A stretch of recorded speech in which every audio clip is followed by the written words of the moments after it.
Oke, bismillah ya. Kita masuk sekarang ke pembentuk pikirannya Iqbal. Teori utamanya nanti yang berhubungan dengan insan kamil namanya Khudi. Biasanya diterjemahkan jadi teori ego. Banyak filosof yang anti ego, apalagi sufi. Justru Iqbal mendorong kita mengedepankan ego. Namanya Khudi. Khudi ini ego kecil. Ego besar namanya Huda. Bukan kuda loh ya. Huda. Makanya ada istilah Huda Gawah. Kalau Huda Gawah itu semoga Tuhan melindungi, semoga Tuhan merestui, semoga Tuhan menyaksikan. Itu bahasa Urdu. Jadi Khudi teori ego. Ini nanti yang jadi basis, yang ego yang sempurna melahirkan insan kamil. Kenapa Iqbal berteori tentang ego? Karena ada 5 sebab, ada 5 faktor. Yang pertama jelas kondisi sosial politik India. Zaman Iqbal hidup. Iqbal itu lahir 1877. Meninggal 1938.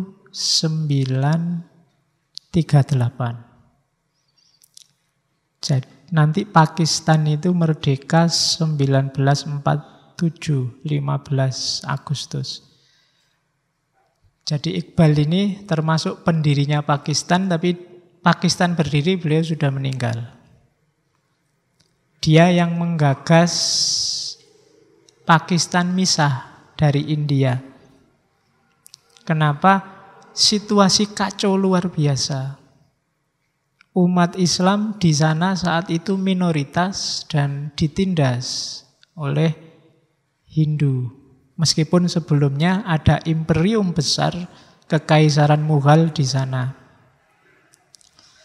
Terus umat Islam tidak bisa menyalurkan aspirasinya.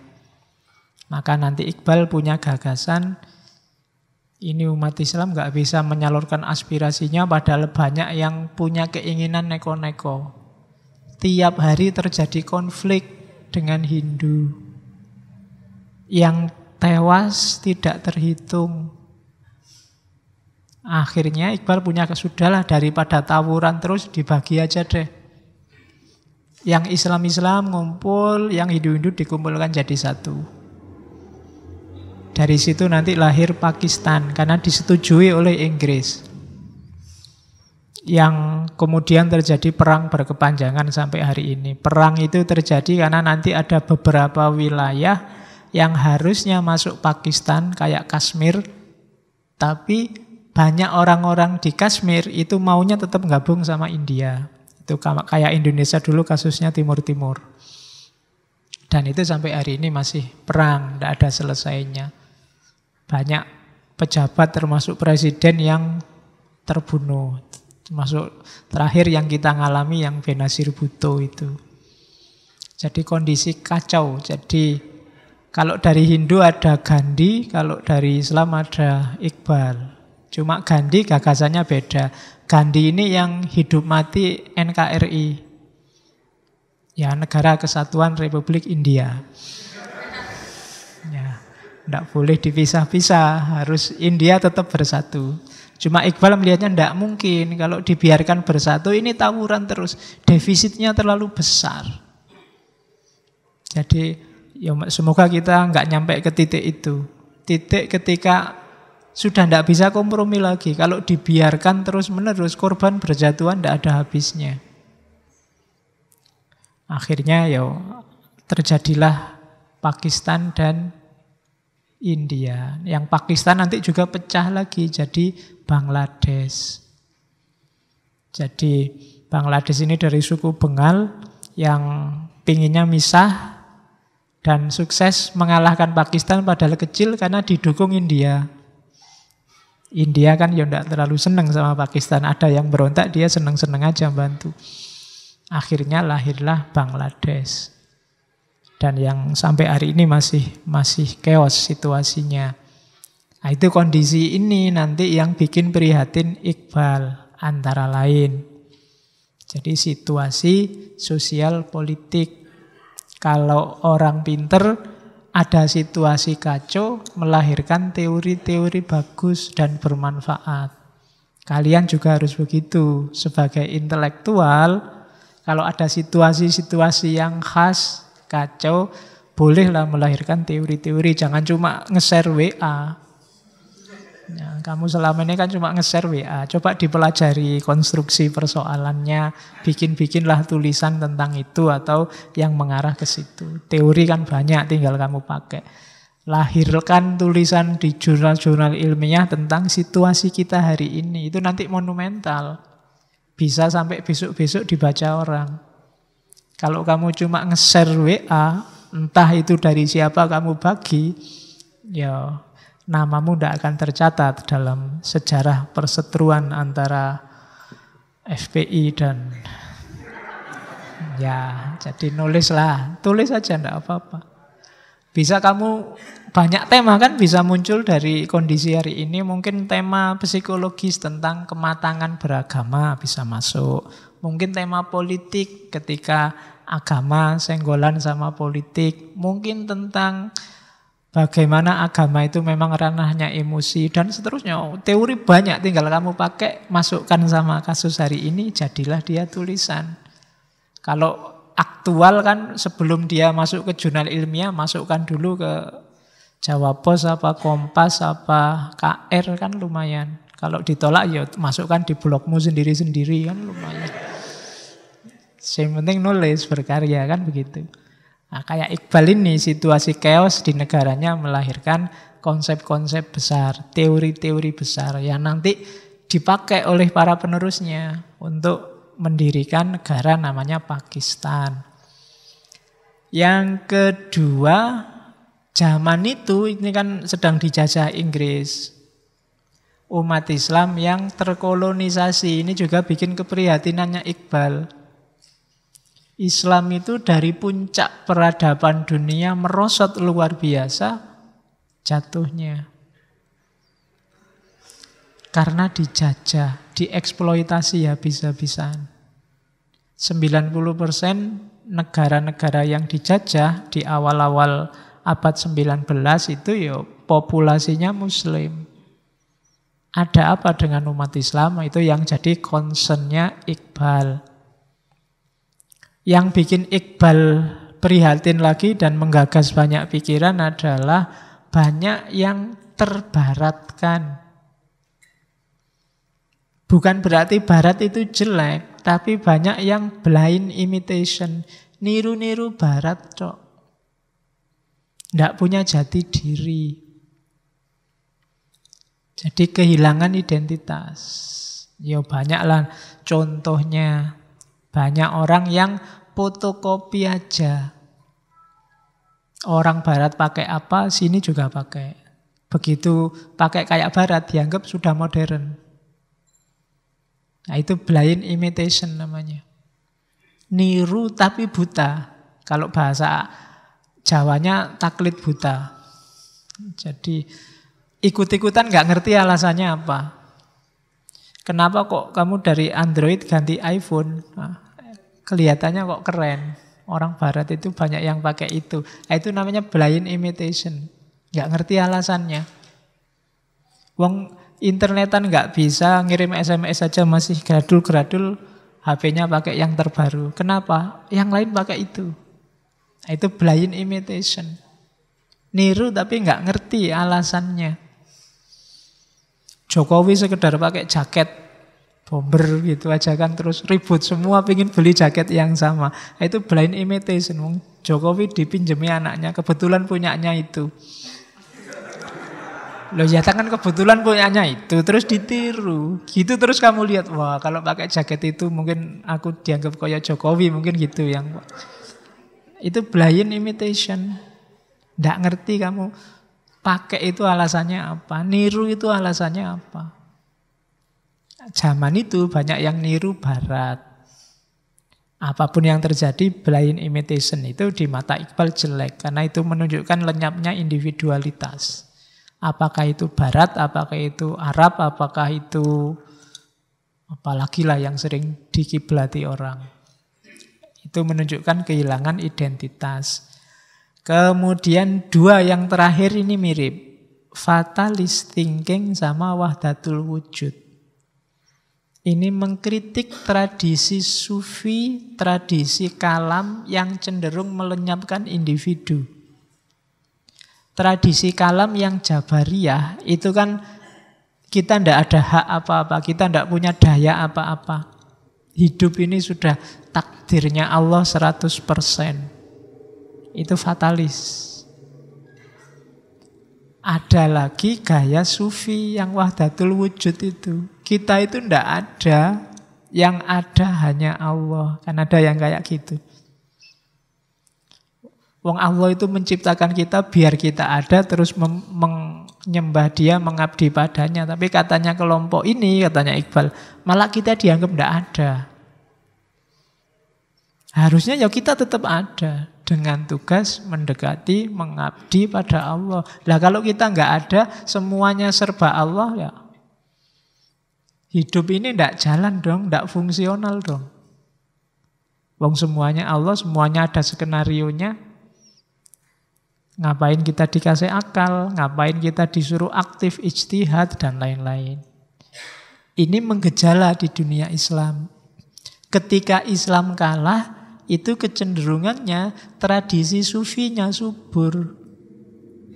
Dalam cermatan Iqbal, satu di antara dua. Kalau enggak tradisi sufinya subur, tradisi fikih yang kaku yang hidup. Itu ciri-ciri orang kalah. Karena kalau sudah kalah kan terus, kalau di sufi kan, alah hidup ini cuma sementara, ndak hakiki. Hidup ini penjara bagi kita umat Islam. Cenderung itu gaya sufi. Kalau gaya fikih yang kaku, jangan percaya dengan kebaikan, dengan kemajuan barat, kemajuan di luar itu semua tipuan. Kitalah yang paling benar, yang paling baik. Meskipun ditunjukkan banyak bukti bahwa kita mundur, ndak, itu sebenarnya bukan mundur. Barat itu majunya semu. Nah, itu enggak terima kalau ada yang lain maju. Cara berpikirnya kaku. Nah, ini gejala di kita. Oke, 5 hal ini nanti yang membentuk pikiran-pikirannya Iqbal. Cuma kita tidak akan bahas semua. Kita fokuskan ke insan kamilnya. Yang pertama tadi, dia mengkritik esensialisme. Tidak ada esensi itu. Kita yang bikin. Hidup ini ya, sifatnya evolutif. Bisa berubah dan ada tujuannya. Maka ayo kita bikin cita-cita. Jangan biarkan dirimu mengalir begitu saja. Kalau mengalir begitu saja, tidak jelas tujuanmu kemana. Ya kalau alirannya pas enak, kamu terbawa ke wilayah yang enak. Kalau enggak, susah. Kalau kamu ke bawah arusnya masuk ke tempat pemandian umum perempuan enak. Tapi kalau arusnya pas masuk ke orang-orang yang bikin WC di belakang rumah itu ya susah kamu nanti. Jangan dibiarkan, katanya Iqbal. Loh, kenapa? Karena hidup ini bisa berubah dan bertujuan. Karena bertujuan ya tetapkan tujuanmu. Pinginmu apa? Kamu harus jelas. Jangan pasrah pada takdir. Kitalah yang bikin nasib sendiri. Itu maunya Iqbal. Tidak usah esensi-esensian lah. Saya ini aslinya Pak. Orang biasa kan gitu. Saya ini aslinya keras Pak. Tidak usah ngomong asli-aslian. Kamu pingin apa? Pingin membangun dirimu jadi apa? Ya maklum Pak, saya orang Jawa. Orang Jawa itu kan cenderung santai. Loh kalau kamu nggak nyaman dengan santaimu, bentuk dirimu yang nggak santai. Bisa. Jadi maunya Iqbal itu. Kita adalah maker-nya, maker of his own destiny. Kitalah yang menentukan takdir kita sendiri. Kalau tidak percaya, yuk coba hidupmu itu. Sekarang aja haus misalnya. Ini saya bisa tetap haus, bisa hausnya hilang. Tergantung saya mau minum teh ini apa enggak. Kalau tak minum berarti hausku hilang. Kalau enggak, ya tetap haus. Berarti yang menentukan saya tetap haus apa enggak, ya aku. Dan memang mekanisme hidup kita oleh Allah diatur begitu. Jadi kita punya daya untuk milih nasib kita sendiri. Nah, sekarang tak atur.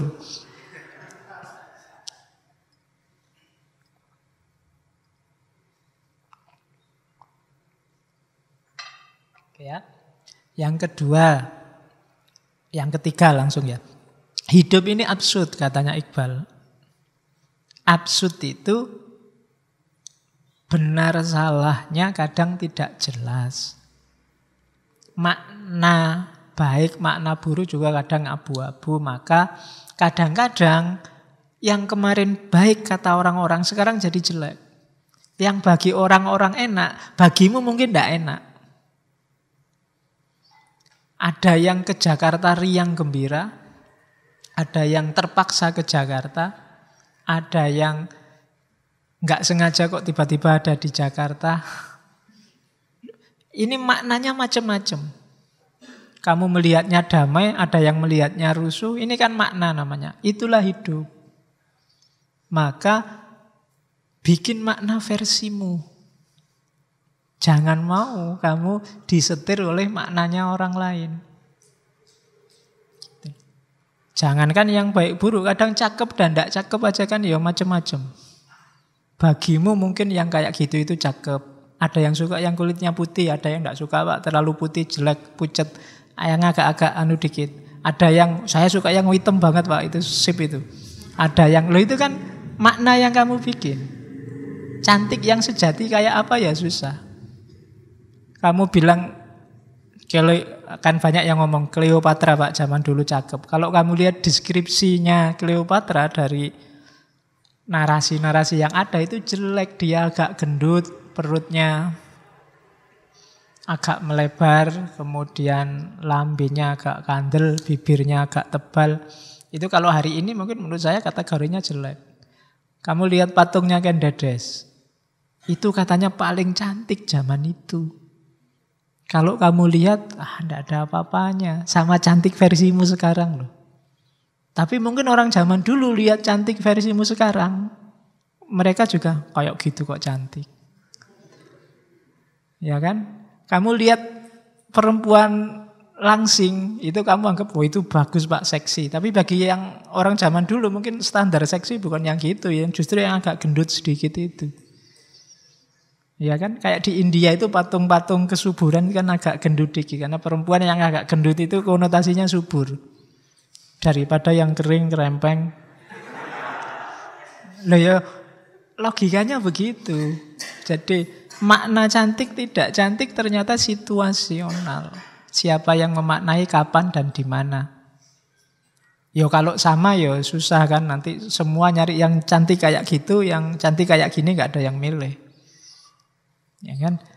Itu bikin putus asa yang merasa tidak cakep. Buktinya kan enggak. Kadang-kadang yang jelek nikah duluan, yang cakep tidak laku-laku. Bisa kayak gitu kenapa? Ini urusannya makna. Mungkin karena yang tidak cakep kan pasrah, sementing ono ayolah gitu. Sementara yang cakep kesuwen milih. Oke, jadi dia mengkritik esensialisme. Mari kita sadari hidup ini, kita pilih hidup ini mau kemana dan untuk apa. Kita ciptakan makna versi kita sendiri. Nggak usah takut, jangan mau disetir-setir makna hidup kita oleh orang lain. Karena hidup yang alami kita sendiri. Orang lain boleh usul, boleh ngasih nasihat, tapi kita yang menentukan. Jadi dia anti esensialisme.